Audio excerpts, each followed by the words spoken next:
Gusto ko lang i-share sa inyo guys, ikabit natin to guys, ito ay solenoid valve para sa ating tubig. Bali ang function nito guys, pwede natin gamitin sa sensor, pwede rin dito sa remote. So bali dalawa yung function niya, pwede sa sensor, pwede rin sa remote, itong remote na ito. Para lubos yung maunawaan guys, alamin natin yung diagram. Ang mga device na ating kinakailangan ay ang sensor, ito siya, relay na 24 volts DC, yung R1, ito na yung R1 natin.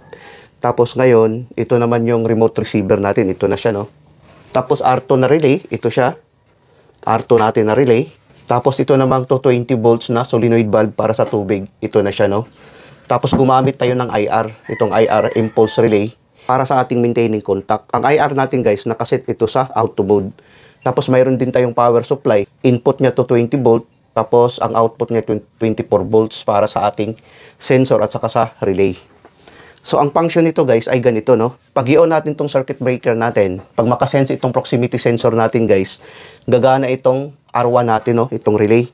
Pag gana ng relay guys, itong contact ng R1 natin, mag-close ito. Pag close nito guys, gagana ngayon ang impulse relay. Pag gana ng impulse relay guys, i-close niya ito guys, no? Ngayon guys, pag itong sensor hindi na nakakasense, mag-open ito. Mag-open ito dahil mamamatay ang R1 natin. Pag open yan guys, dahil yung IR natin nakaset sa auto mode, still pa rin ito magko-close. So ngayon, ang kuryente dadaloy dito, no? Gagana ngayon itong tubig natin, mag-open ang relief valve, no? Ang tubig ngayon dadaloy dito, no? Dadaloy siya. Ngayon, pag makasense naman itong sensor natin, mag-close naman ulit itong IR dahil gagana ang R1 natin. Pag close nito guys, gumana ngayon ang IR, i-trip naman niya ito guys, i-trip niya ito, i-open niya ang contact nito sa IR. Ang trabaho kasi ng IR, close and trip lang ang trabaho nito. Pag hindi na makasense itong sensor natin, mamamatay naman ang R1, mag-open naman ito. Ngayon, nag-open ang contact niya guys, no? Mamamatay ngayon ang solenoid valve natin, mag-close ngayon ang faucet natin, ang tubig hindi na makadaloy. Ngayon, dadako naman tayo sa remote guys. Itong remote natin guys, pag i-on natin to, gagana ang R2 natin, no? Pag gana ng R2 natin guys, mag-close ito, no? Dahil ito yung R2 normally open. Pag close ng R2 guys, gagana ang solenoid valve natin, no? I-open niya ito. Pag open niya ito guys, ang tubig ngayon, dadaloy ang tubig. Ngayon, pag i-press natin to i-off, pag off nito guys, mag-open naman ang contact nito, no? Dahil mamamatay ang R2 natin. Pag patay ng R2 natin guys, mag-open yan. Mamamatay naman itong tubig natin, mag-close ito ulit. Ganun ang function niya guys. Ngayon, itry natin ngayon sa actual. Ngayon guys, ikabit natin ngayon sa gripo.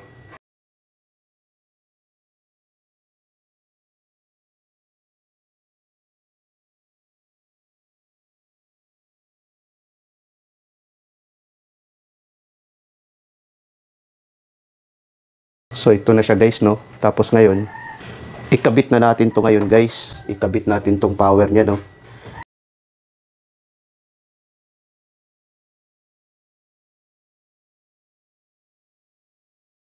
Ngayon guys, nakabit na natin, no? Ang function nito guys, pwede natin gamitin ang remote, pwede rin natin gamitin ang sensor. Bali, dalawa ang function niya. Ngayon, itry natin i-on. Ayan, i-ano natin sa remote, open natin to. Try natin sa remote. Ayan. Kung makikita natin guys, no? Gumana siya, tapos pwede rin natin patayin, no? Ayan.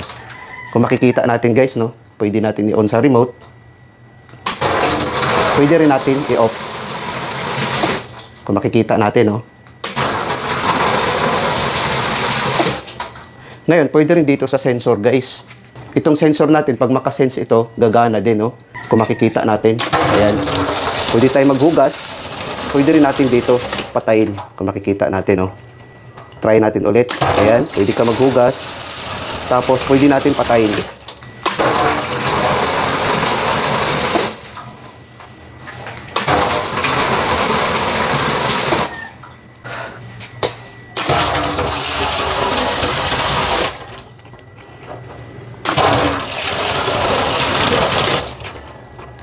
Sana guys, nakapagbigay ito ng kunting kaalaman sa mga baguhan. Maraming salamat sa inyo guys. Hanggang sa muli.